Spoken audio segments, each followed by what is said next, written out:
Once upon a time, there was a little boy called Howard who loved writing stories. Little Howard dreamed of being a writer, and so he sat and wrote every night.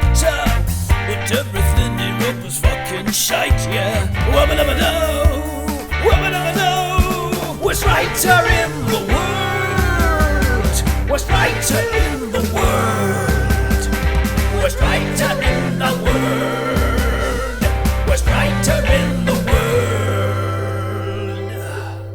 He's a stupid, suck-ass, rubbish writer. Welcome to the worst writer in the world Hooray. with me, Rufus, and he's long, he's thick, and if you want to know what a word means, you look inside him. It's Howard Long. Thanks to the British Comedy Guide for hosting the show. Thanks to all of our lovely patrons on Patreon for supporting the show, and thanks to you for listening. Even now, after all this time, you're still here. What is wrong with you? Yeah. Are you alive? Maybe you're dead. Maybe that's why you haven't given us any money, because you're just dead with you. You're a skeleton wearing headphones. You just left somehow you left the feed playing, and every time a new episode comes, it just carries on, plays it to your dead ears. And that's why you still haven't given us money for all that amazing content that we have on Patreon, and there really is a lot of it. You think there's a lot on this feed with almost 200 episodes? Wow. There's even more over there. That's the only excuse, isn't it? Being dead. If you've not given us money yet, you must be dead. Okay, yes, carry on. Sorry. So where are we up to so far? Well, the story is that Samael Fell is a poor chemist, but he's working for his brother Kafensi. When he says poor, though, he means like he hasn't got much money. His beans are low quality. He's actually very good. He's really good. He's a pro chemist. But he's a poor pro chemist. But he's working for his brother Kafensi to restore equality to the world by taking over a different chemist's job, Mortimer Sykes, and going to Posh Town and I don't know, getting some files, right? That's the plan. He's got to get some files from a file room where in the future all the filing's kept in one room. All the files of the world, they're all printed out and put in this one room. So he's got to get in there, but he's having a bit of difficulty getting in the file room. That's where we're up to, isn't it? That is. He knows what he's got to do, but he doesn't know how to do it. I think, as pointed out in the last episode, it bears quite a lot of plot point similarities to Conflict. Yeah. Well, in this episode, what we're going to learn is that Samael's leg units failed, so he went into a primitive state of hibernation to fix them until they got better. All right. So, shall we get on with this week's episode, Howard? Yes, please.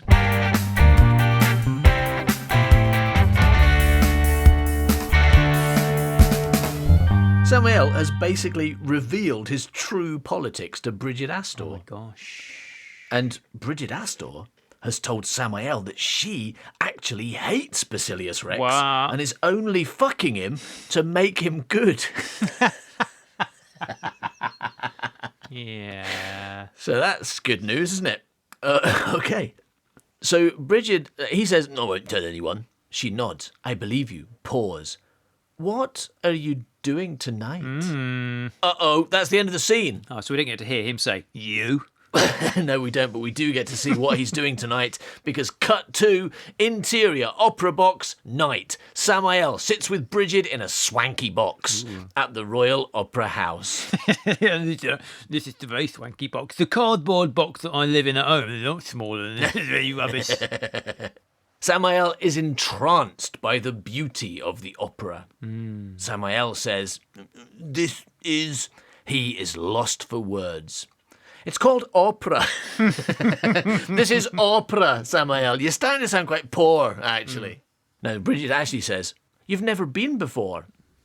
"I didn't realise such things existed." "I beg your pardon." Samael catches himself.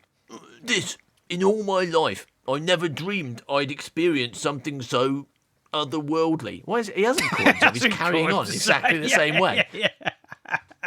What I mean is I've never been to the opera before because I'm a poor person. And up until a week ago, my name was Samuel Fell, and my brother Cafenzi, a freedom fighter. Or terrorist, oh, as you got call a brother him. called Cafenzi too. That's a coincidence.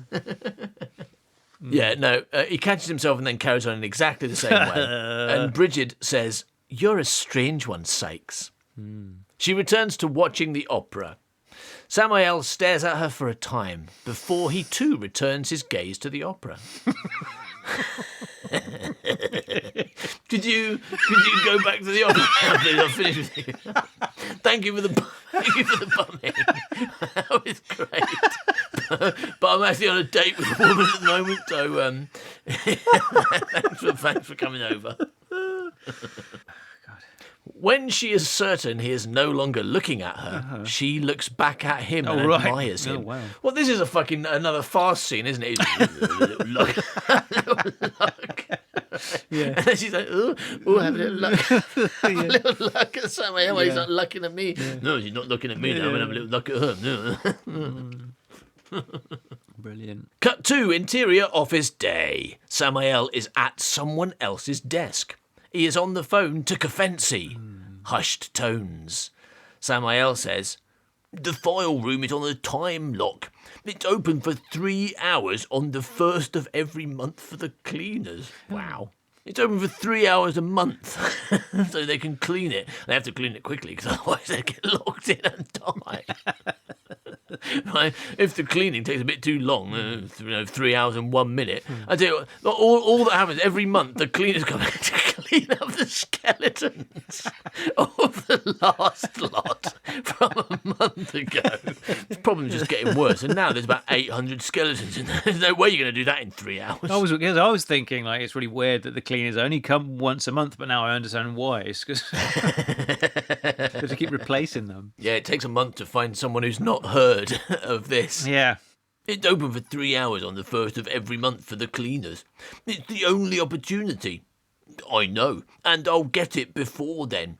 You'll just have to wait 4 more days. Screw you, I'm risking my life here. So I guess Cafenzi's putting like extra pressure on him, right? So their plan is to get in the file room. That's their plan. Their plan is to get in the file room. Yeah, because what's he going to do when he gets in there? You can't really search the east wall if it's a circle, can you? Because, like, No, what am I going to do? Oh, I better search over there instead. Yeah, you've got to go over there. I tell you what, so the deal is, they know that Basilius Rex is going to lie about the virus. Yes. But they also know that Basilius Rex has a file that says the truth about the virus. Yeah. That he keeps in the circular file room office in biotech, not in his house or anything. He keeps it in one of his many companies. And so if Samael can get a pretend job in this company and break into the file room during the 3 hours it's open to get the skeletons out from the cleaners, then they can prove that Basilius is lying and fix the world, because the EU will come with their little blue hats on and save everyone. Yeah. Right? Is that the deal? Yeah, there's some information in that file room that proves that the virus is long since gone. I guess they test every week. They tell the cleaners to put the results in the file room while they're going in to get the skeletons. All right, so Samael hangs up. The owner of the desk returns. Samael says, my phone's broke. He's excusing why he's using this other person's phone to call probably illegal people call Cafenzi. Samael walks off, staring at the file room as he goes.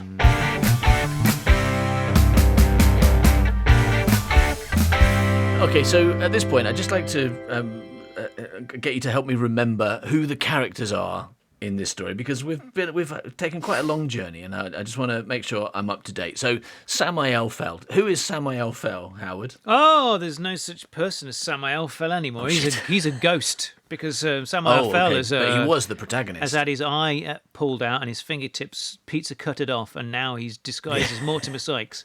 He's But he's the main character. He's the main character from Bronzetown. He used to work at the drug factory, and now I don't know what he does now. He does. He does a high class doesn't know what he does pipetting. either. He makes bendy drugs for rich people. But actually, Samael is secretly working for Kefensi. Yes, And the Freedom Party. Who is Kefensi? Kefensi is the leader of the Freedom Party, and And that's a good thing, not some Nazis, right? yeah. And he's also Samael's brother. Have we found that out yet? Oh, yep, that's true, yeah. So Kefensi's like the guy in charge of the Freedom Party, working for equality, and Samael is like the freedom fighter. He's like the James Bond character going in to create equality. Not that James Bond ever does that, but you know what I mean.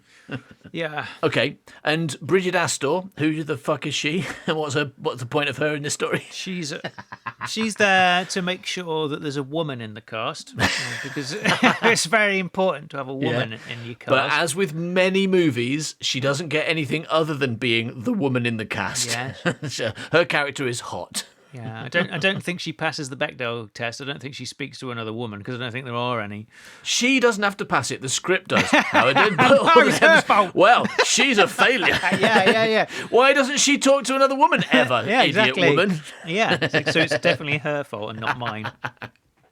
Okay, and finally, Basilius Rex. Who's that? He is the king's son and the king in training and the new king. But like he might be a president. Right, but actually it's prime minister. Yeah, I mean, they call it prime minister, but when the prime minister dies, his son becomes prime minister. That is basically a king, right? Yeah. All right, let's find out what's happening with those characters. Now we know exactly who they are, why they're there, and except Bridget Astor, who's a woman. Okay. Interior gold bar night. Ooh. Inside a gold bar. How'd you get inside one of them then? Well, if you're Ant-Man, but also I know Ant-Man, you'd think, well, an ant can't get inside a gold bar, but the thing about Ant-Man is apparently he can go subatomic, right? He can. Why is he called Ant-Man? Ants can't do that. Ants can't shrink down to and travel in time. Yeah. That's not something. Ants can enter the quantum realm and travel in time. No. Well, I've seen. I would take. What's the word? Take something with that. I would take something with that. Take that with a. Yeah, I'd take. Take that with a pinch of salt. No, it wasn't that, but that'll do. Because I have seen that Ant-Man movie, and the new one. No, the one. Okay. The Ant-Man movie. The one from ages. Oh, just Ant-Man from ages ago. Okay. Oh, he didn't eat any jam. He didn't do anything. Didn't ruin anyone's He didn't picnic. go to picnics and ruin it. He didn't bite anyone on the leg. Nobody tried to boil him, pour a kettle of water on his head. Why is it? There's no reason for him to be called Ant-Man. None whatsoever. Magic shrinking man, he should be called. Because he can go big as well, can't he? Yeah. That's the weird thing. He can go subatomic or big, like an ant. Like go really small and travel in time, shrink small and travel in time, or go big, like a normal ant. Oh, it's because he can control ants, isn't it? That's why he's called Ant-Man. He should be called Ant Control Man. Yeah. Hello, I'm Ant Control Man. It's like, what, you can just control ants? Like, no, I can also go big. You're like, oh, all right. It's like, no, I can do loads of that. I can fly. I've got lasers come out of my eyes, but let's really focus on the power of controlling ants. That's a question, actually. Do you think Ant-Man can fly, but only one day a year? And then everyone gets really excited and posts on the internet. It's Flying Ant-Man Day. Yeah, I just saw Ant-Man fly past my window. Yeah, and he can only do that once a year. Yeah. Well, I don't know, because the thing is, Flying Ant Day, right?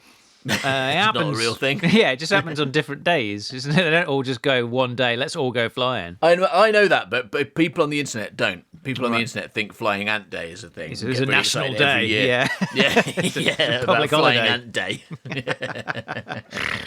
Yeah. So anyway, all that is because I said interior gold bar, and we decided the only person that can go inside a gold bar is Ant-Man. But it's not that kind of gold bar, is it? It's a joke. It's a bar for rich people. For rich people who are not embarrassed about being rich. And they go, this is my bar. I call it Gold Bar. Yeah. Is it actually called Gold Bar, or is that just a pun for people who are reading the script? It's one word, like it's a name. I don't know if it's. I mean, it doesn't. It's there. It's not. I don't know. I have no memory if it's been mentioned. Yeah, it's called Gold Bar. Before. Yeah. That's the cool name. It is, right? Welcome I mean, to the first Gold line Bar. is.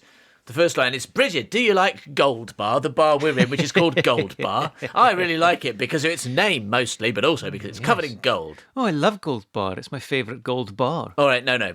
What actually happens is Bridget and Basilius sit together, sharing a hubbly-bubbly. Yay! Yeah. In a secluded, cushioned area. And I now know, having learned it, that hubbly-bubbly is not something that Howard made up, but something that actual adult humans say. Yeah, and that rich people do just sit around on cushions. We've learned that as well. Did we learn that? We're learning it now. I'm having to take your word for that because I have never seen a rich person in the wild. I never I've only snuck read about off them. your bussing job and gone and like peered through a window. You know, it's very difficult for me to get out of South London. I don't think it's worth it. You know, try and get on that horse-drawn bus. Try and get on that horse-drawn bus and they just shoot me. Shoot me for having one hand. Not got enough hands, kill him. So, Bridget says, I'm sorry, Baz. Don't be. He had a good innings. It's my turn now. What happened? Uh-oh, does that mean... Well, I think he was saying earlier that his dad was like on his last legs, basically, and if his dad died, he'd have to take over, right? He had a good innings. It's my turn we didn't now. see him die. We've Sounds never like met his dad's Ian dead. Rex. The infamous No. Ian Rex. I don't think we ever met Ian Rex. I think we just. I'm not even heard bothered to put in a heard of news him. report. I'm just going straight, just letting everyone guess what's going on. Because he could be talking about like his dad just played cricket, because that's what that means, isn't it? Yeah, my dad, he did quite well. He got 6 rounders. I don't know, I've never watched cricket. He got 6 rounders. He had a good innings. Yeah. I mean, yeah, she's like, I'm sorry, Baz. I'm sorry that your dad didn't get enough rounders in that cricket game that he played yesterday. Don't be sorry. He had a good innings in that round. He usually gets lots of rounders. Don't be. He had a good innings. It's my turn now. I'm up next. I've got the bat. It's my turn to go for some rounders. What will you say?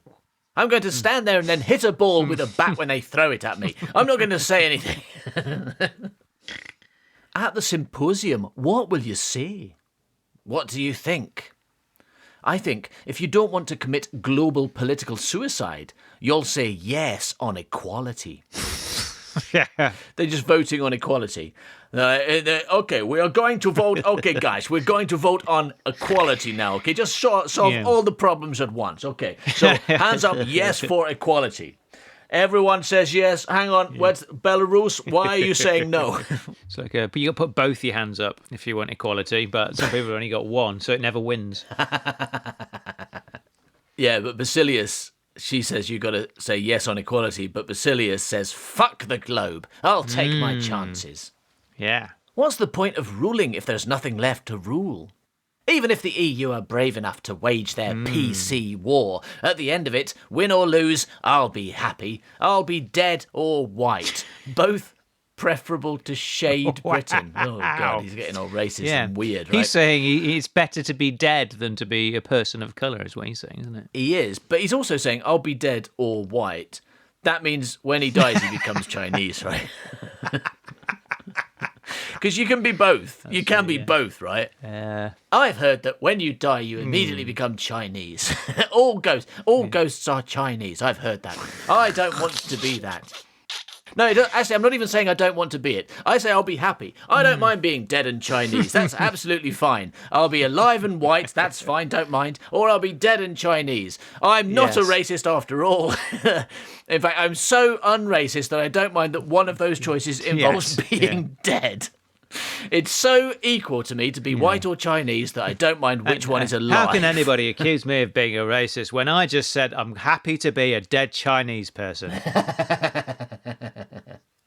But unfortunately, that's not what he means. Unfortunately, he's not saying he's happy to be a dead Chinese person.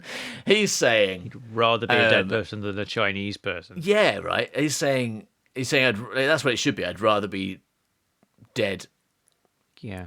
No, I don't really know how you would phrase this stupid idea. Well, he's like a lot of real villains in real life. They don't really make much sense.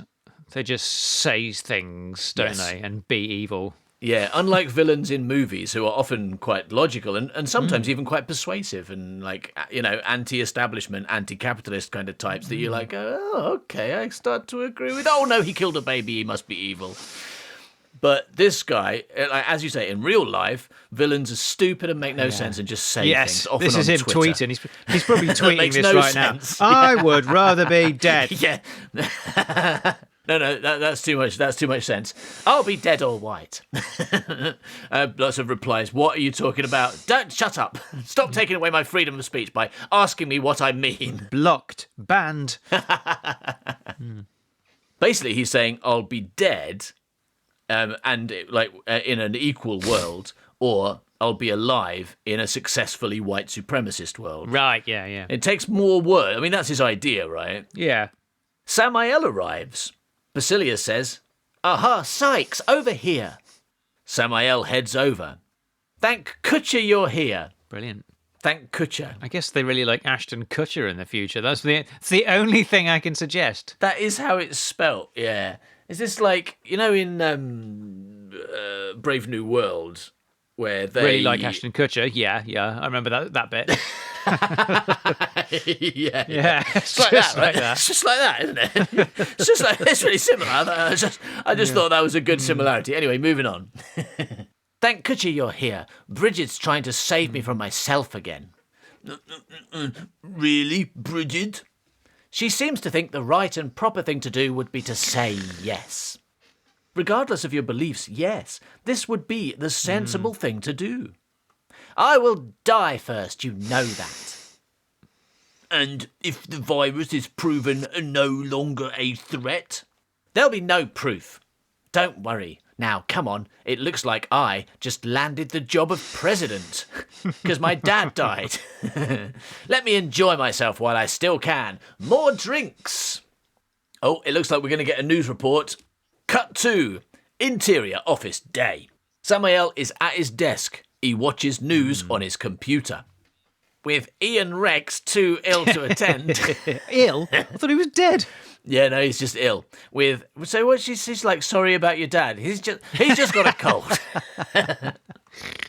Yeah. Yeah, no, I'm sorry, Baz. Don't be. He had a good innings. It's my turn now. So he's not talking about. He's talking about as president. Right.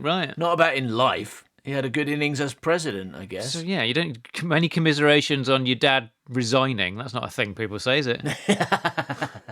So, sorry about your dad getting a bit of a cold and resigning from his job and you taking over. With Ian Rex too ill to attend, it falls to his son and unofficial successor, Basilius Rex, to address the symposium. Unofficial successor. Meanwhile, Samael notices files being removed from the central office. From those filing cabinets. Earl, what's going on in there? What do you think? The symposium is in 6 days. Rex can't have any potentially damaging information knocking about. Now, why didn't he destroy it like 3 years ago? Why did he wait until today? Why did he have it in the first place? Why did he file incriminating information about himself? Earl returns to his work. It doesn't say what Earl's work is, right? But I imagine he's like getting, when you've got like shapes and you have to put them in holes with a little hammer, right? For little children. I think that's what he does. And but he's not very good at it. He's trying to get the star shape in the square hole. We know it It's not involved going, numbers, so he's didn't it? with his Like little before, hammer. because he got the 8 and the 3 the wrong way around. But that what we don't know is that they were wooden shapes of 3 and 8, 3 and 8, and he was trying to put them in holes. That makes more sense, right? Yeah, it makes more sense, right? And then Samuel's like, no, you're trying to put the 3 in the 8 hole, and vice versa. You just want to do it. He's like, oh my goodness, you're really good. Let's get married.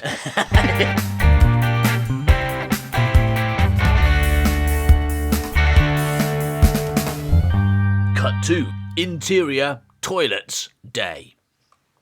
A plush unisex area with cubicles down one side.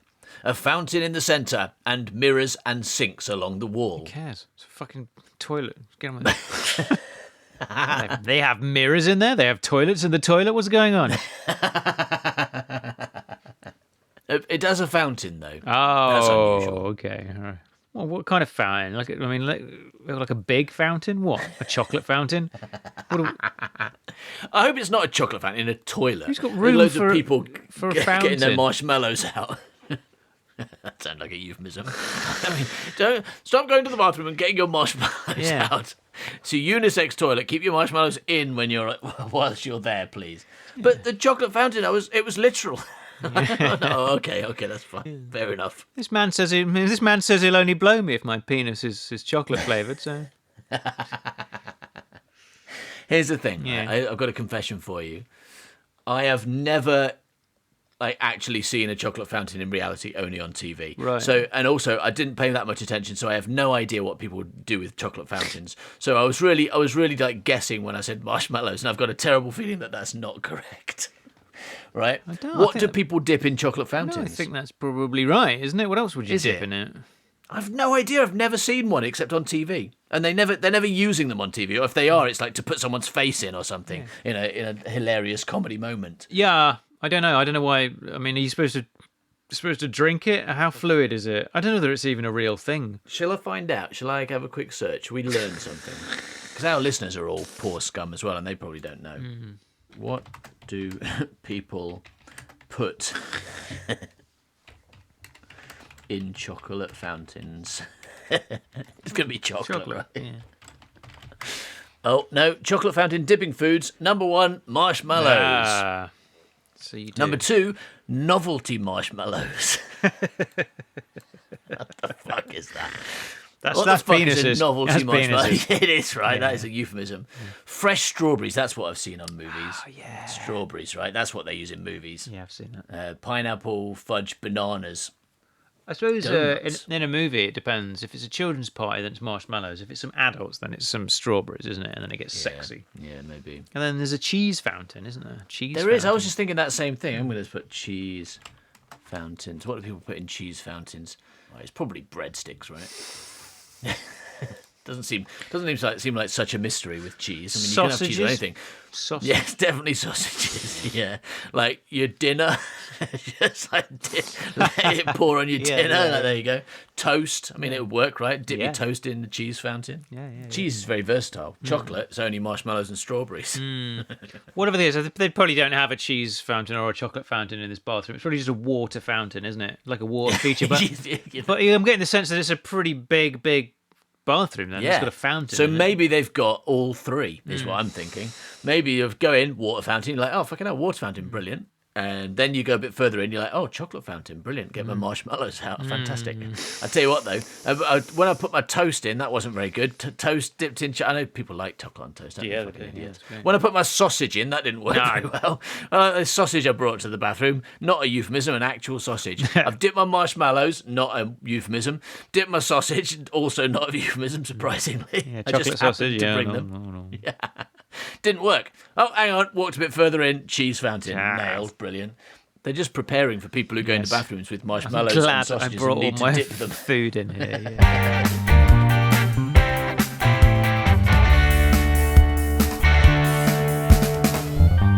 All right, so Samael Fell, disguised as Mortimer Sykes, has learned from his co-worker Earl Right.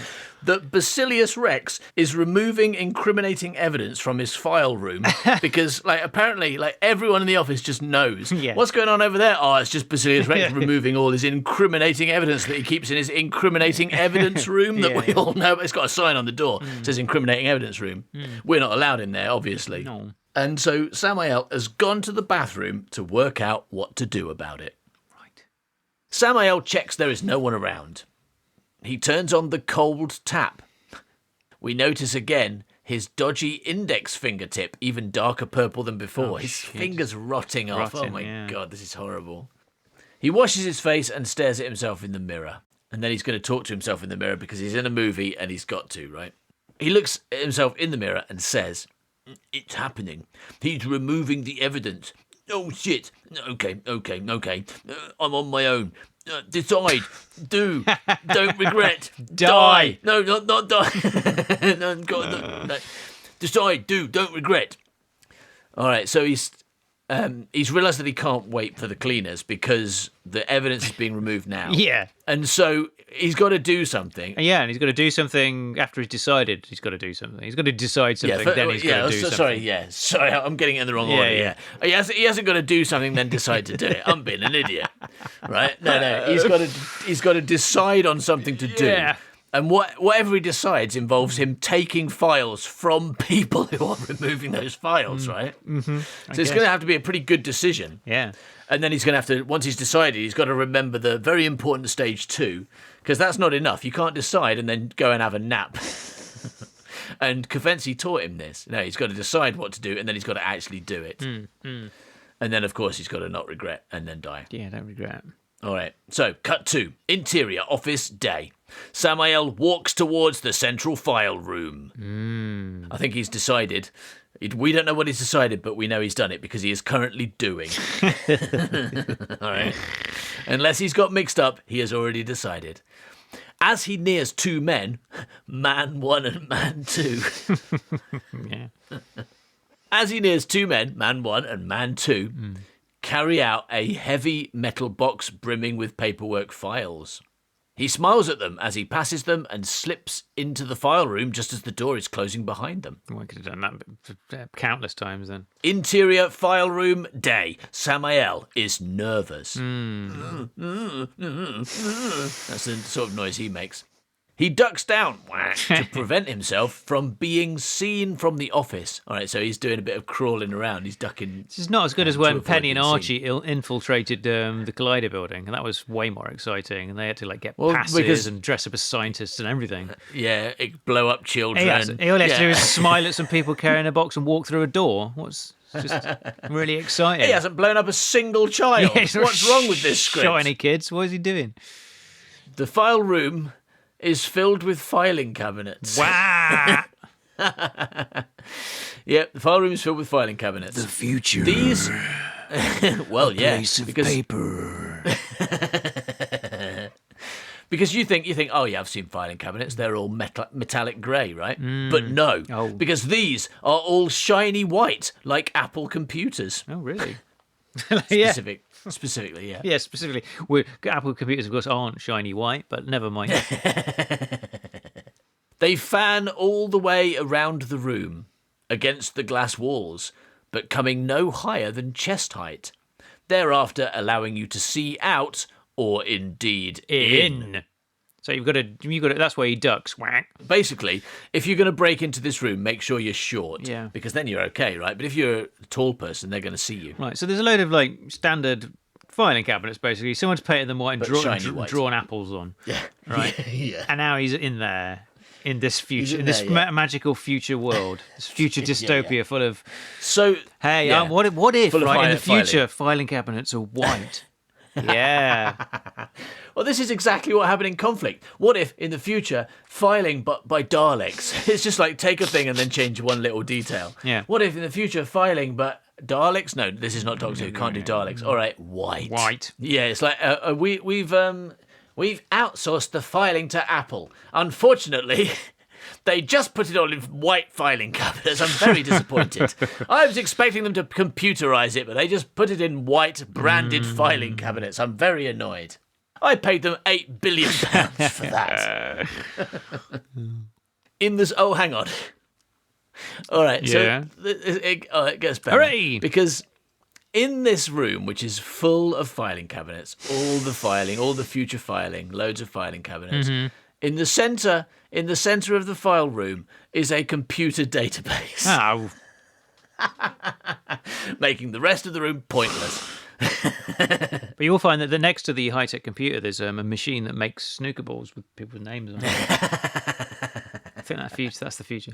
In the centre of the file room is a computer database. Ooh. Samael crawls to the database and inputs Mayan virus. Millions of results come up. Oh, right, I will see. I thought he was giving it a virus. And That's what usually happens in a movie is they give a computer a virus and it breaks. But yeah, it turns out you've made it even simpler. It's already pretty simple in movies, but he just types the word virus.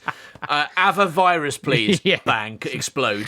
Yeah. No, he wants information on the Mayan virus. So he's just Googling. He's Googling. Millions of results come up. He inputs also the word threat. And one result comes up. He opens it. Oh, that's the information he needs. He has one at the end. Yeah. He inputs also the word threat, results, and filters this down to more recent entries. So he's doing some amazing computer work. Oh, yeah. A file entitled Virus Symposium 2054 catches his eye. Brilliant. Yeah, you should have gone with that. It is apparently to be found in filing cabinet KYT. Oh, shit. Okay, right. I see. Right, okay. So this okay. high-tech So this computer is just the index. Yeah. Fucking computerized index. That's what it is. Rather than put Virus Symposium 2054 under V, you're like, oh, we'll put it in filing cabinet KYT LEC. Yes. I think it's like nobody can hack them because you can't hack a filing cabinet. They can hack the computer to find out which cabinet it's in, but that's not very helpful. No. That doesn't do anything. All right, so Samael crawls around the room in search of the correct filing cabinet. This is like comedy. It's like you're taking the piss out of sci-fi, right? Yeah, he's scrolling around. His bum's just sticking up above the filing cabinets. And Earl keeps seeing it pop up. He's like, "Ooh, good heavens!" It's like making fun of old sci-fi because you're like, this is set in the future, but it's written in the 1950s, so it's a really like slow, cumbersome way of finding information. Let's overdo it. What if he has to crawl around looking for the right filing cabinet after using a computer to find out which filing cabinet he used? Yeah. Now hang on. What if he had to wear skates as well for some reason? What if he could only do it on skates? That'd be good. That would be good. But no, he finds it. He locates the filing cabinet and begins to slide open the bottom drawer. I love how you're describing in detail. Not how computers work. Not interested in that. But really getting into the mechanics of filing cabinets. The drawer is on two runners, one on either side. And functions because it has little wheels on it which fit into the runners. No, here's why we're actually describing things slowly and in detail, because we're building up tension. Because he's crawled around in search of the right filing cabinet. He's found it and begun to slide open the bottom drawer when the door to the file room slides open and in come the two men. Oh, no. Samael closes the drawer and rolls under the central table beneath the database. What's the table there? All right. Now, the thing is, right, it's in the middle of a circular room. There's a computer on a table. Why would you have like a tablecloth on it or something? It's just going to be a table. There's Samael like under it, crouched down. Yeah. And the two men are like, what? Excuse me, what are you doing crouching under that table, and why are you in here? Just fixing the computer. Because otherwise, I mean, if it's going to hide him, it's going to need to be like a wedding where you've got a long tablecloth covering the fact that this is just a trestle table and looks rubbish. The guys, they're not men anymore, they're guys. The guys begin emptying files from the cabinets into a large metal box. Right. So why is he looking for one particular file if all of these are incriminating? And if all of them are not incriminating, why are these two men taking every fucking file? Why doesn't Basilius Rex just go in on his own rather than sending two men? Who the fuck are these men? How trustworthy are they? Why doesn't he go and get the one incriminating file that Samael needs and just put it in his pocket? Like just have it instead of... This all seems overly complicated. I don't know, where are they taking them? Why doesn't Samael follow the men? And because what are they doing? They're just going to put it in the back of a van, are they? What are they doing with these files? Well, let's find out with the next line, because man one says, "You really think Rex is going to burn all this?" Oh shit, right. And man two says, "I don't think, I know." I don't think you know either. So no, that is the line. Is it?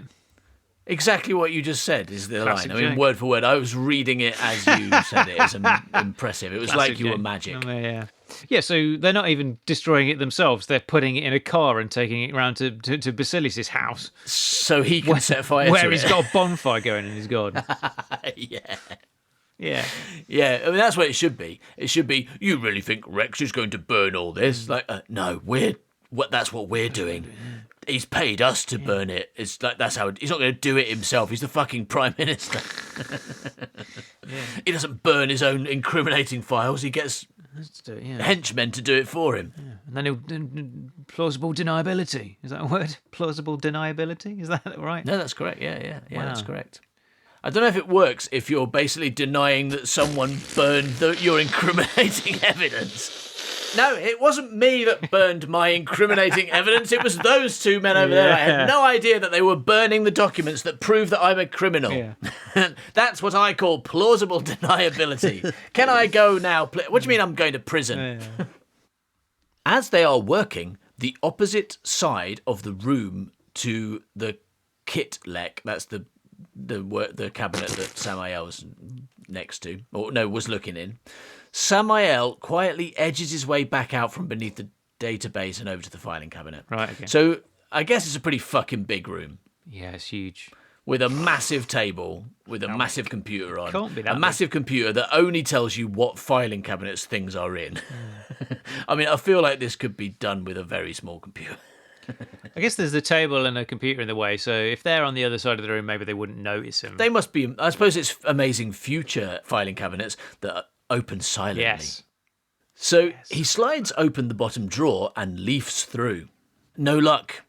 Oh. He opens the second drawer. Why is he opening a second drawer? I thought you knew where it was. Yeah, no, he knew what filing cabinet it was in, but this filing system is not very specific. No. It's like, you go to a computer, it tells you which cabinet it's in, but no more information. Yeah. So you've got to go and look through all like 3 or 4 drawers and then just like leaf through until you accidentally find it. Oh, God. I feel like this is a script written by someone who's never had to interact with a filing system before. They've just seen filing cabinets and gone, no, it's probably on a computer. Probably a computer tells you which one it's in, and then you have to guess the rest. Yeah. So anyway, he opens the first drawer, nothing. Second drawer, leafs through, no luck, nothing there. Nothing. The men are filling the box quickly and drawing closer and closer. Oh, wow. Uh-oh. The men are getting closer with their box. Yeah, but they can't see him. No. Anyway, he slides open the top drawer and leafs through. He locates the file and pulls it out. He quickly clicks the top drawer shut and rolls out of the way just as the guys come round. Round that corner that doesn't exist. Yeah. He clings to the file and lies there, staring up at the men. He's lying on the floor. He didn't say something. He would be very easily spotted if they turned around.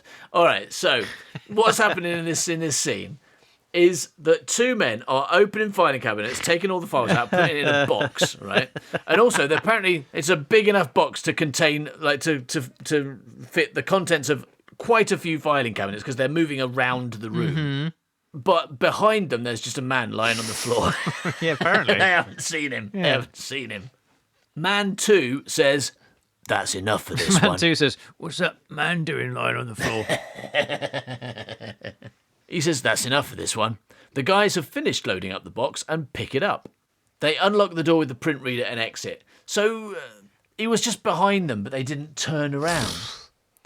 Samael quickly slips out after them. And he gets out. He's walking behind them as well. He's like creeping behind them. He should have got in the box and covered himself with files and then they carry it out. Oh, it's a bit heavy. Yeah.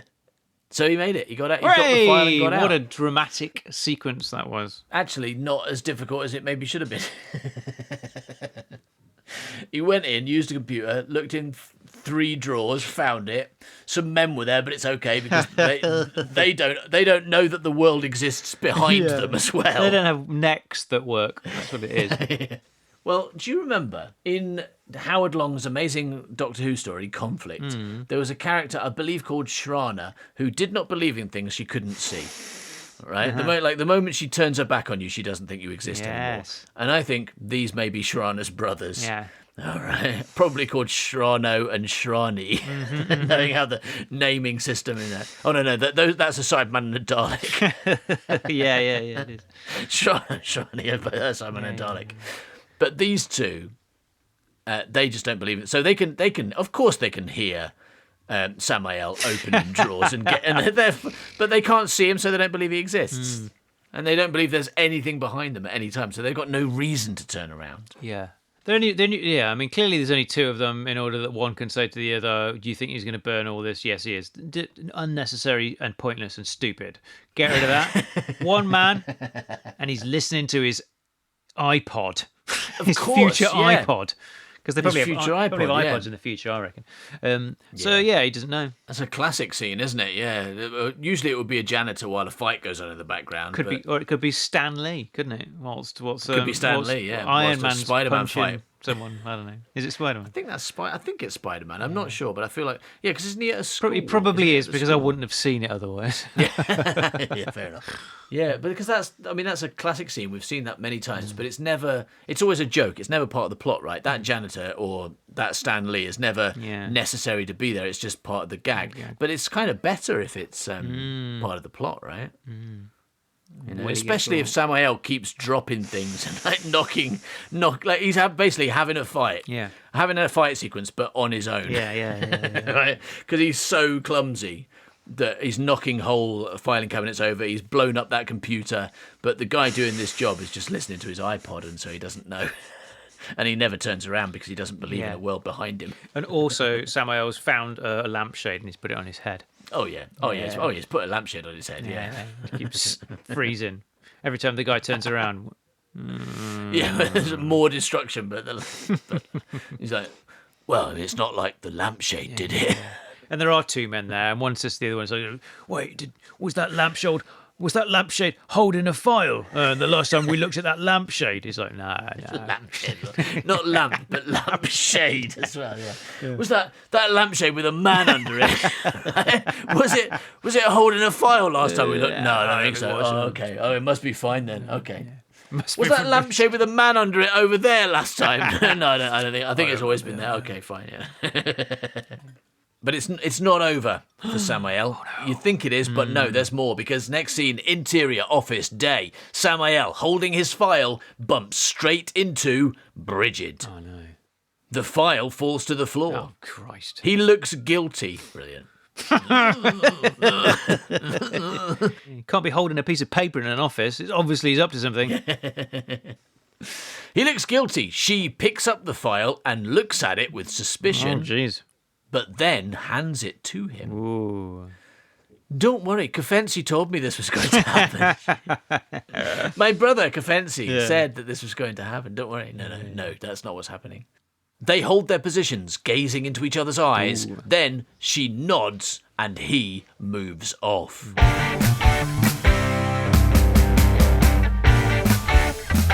So, Samael got the file successfully. He went into the file room, he got the file, but as he came out, Bridget Astor saw the file. Oh my God. And did nothing. Oh. Cut to interior toilets day. Samael bursts in and heads into a cubicle. He's so nervous he's going to shit himself, basically. He composes himself. Really? And readies himself to read the file. He's definitely jerking off by the sounds of it. It is at this point he notices that his index fingertip is missing. Oh, no. Oh, my God. Oh, my God. It's not that he's left... No. Well, it kind of is that he's left fingerprints. Yeah, but really but fat not ones. On something. Yeah, really fat fingerprints. Wow. Shit. Oh, my God. That is a unique situation to find yourself in. Yeah, I guess he's left it in that filing cabinet, right? Yeah, absolutely. I think I've said this to you many times before. One thing I like about your scripts and stories is how you'll take very familiar tropes and put a really super unexpected twist on them, right? And the idea that someone's just broken into somewhere successfully, got out, and then realised that they've left something incriminating inside, that's a boring, tired old trope, right? But the fact that not only is it his finger, but it makes sense in the story that would happen, that it's very carefully set up. And the whole reason he's in this office is because his fingers could feasibly come off. That's awesome. I'm impressed. I mean, it's horrifying. Yes. Especially the visual of that is going to be him looking at the bones. Look at his cartoon turkey drumstick, isn't he? Yeah. This should be a cartoon. It'd be so much better as a cartoon. But you think if they found it, do you think that they would run it for prints, or would they go around like Prince Charming trying to find the finger that it fits? I guess it's quicker because they've got print readers everywhere, so they just stick it on a print reader and go, "Oh, it's him. Let's go to his desk. Check. Let me have a look at your fingers. Let's count your fingers. That 1, 2, 3." annoying robot would say, "Oh, welcome, Mr. Fell," or whatever he's called. "Welcome, Mr. Sykes." Yeah. But at the same time, it's a dramatic movie script. So what should happen is they should absolutely Cinderella it. Yeah, because often you see that a lot in movies. Sometimes a movie makes the decision because it's more interesting, more dramatic, and if you think about it, you're like, no one would ever do that. But then you have to say, yeah, but it's a movie, it's more fun. And them going around, everyone in the office, trying to see if this finger fits on the. Also, not counting not just looking, because it'd be really easy. Yeah. Just to show me your fingers. You're missing one. No, actually trying to stick it on every finger and. And when they get to Samael, they do all of his other fingers first. Yeah. Like, number 1, no, it's fine. Number 2, and he's sweating. Keep coming back to his nervous face, sweating. Number 3, fine. Number 4, no, that's fine as well. Well, yeah, because they keep Cinderella locked up, so he's kind of like hiding that finger. He's like tucked it into his fist. Yeah, he's hoping that they won't notice. Yeah, like, okay, Mr. Sykes, show me your last finger. It's asleep at the moment. It can't. It can't come out because it's having a nap. Okay, we'll come back in an hour. Okay, brilliant. Right. He's quickly he gets a Post-it note and quickly rolls it around his finger so it makes it look like it's as long as the others. Yeah, and draws a fingernail on it. Yeah. And writes normal finger. Yes. On it. And it works. Yeah. No, so you have got a finger. Yeah, no, this doesn't fit. It doesn't. It almost sticks on because there is a bit of glue. Fortunately, he's done it like a cone, so he can't just slot it. Right. Yeah. Wow. Yeah. No. This. I mean, obviously, all that would be a lot of fun in a cartoon, but even that aside, like forgetting everything we just said, that's amazing, and I really like that. This is, I think, maybe the peak example of what I mean when I say Howard puts a really unexpected twist on tropes and therefore like reinvigorates them and also shines a light on them as well. I think that's often true as well. And then the next line says, "He eyes widen in horror." Oh no!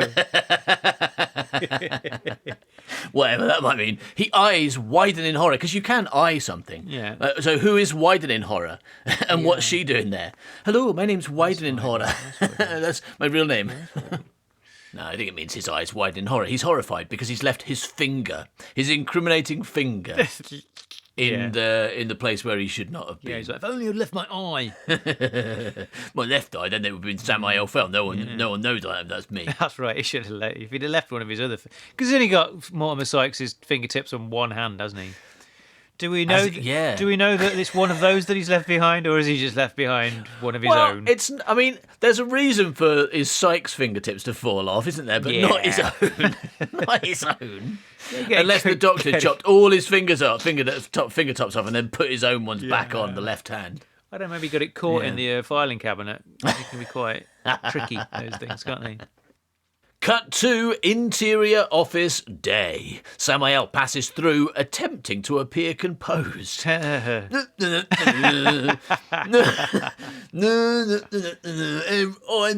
what a lovely day I'm having. With all my fingers. Look at all my. I mean, don't look at all my fingers. But just assume that I do have them, and I'm very happy about my full complement of fingers that I have. Little Howard dreamed of being a writer, and so he sat down to every night. But everything he wrote was fucking shite, yeah. Wubba-dubba-doo,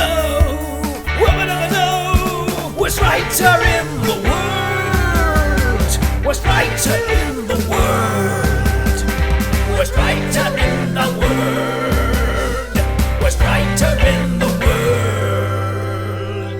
Thank you for listening to this episode of The Worst Writer in the World. If it wasn't enough, if you feel unsatisfied, if it has left you wanting for more, then go to patreon.com/manbycow, where you will find loads of it. For example, the latest Gret Binchleaf story, which is now 2 chapters in, right? Oh, yeah. Murder on the Melon Express. And, come on, why would you want to miss something like that?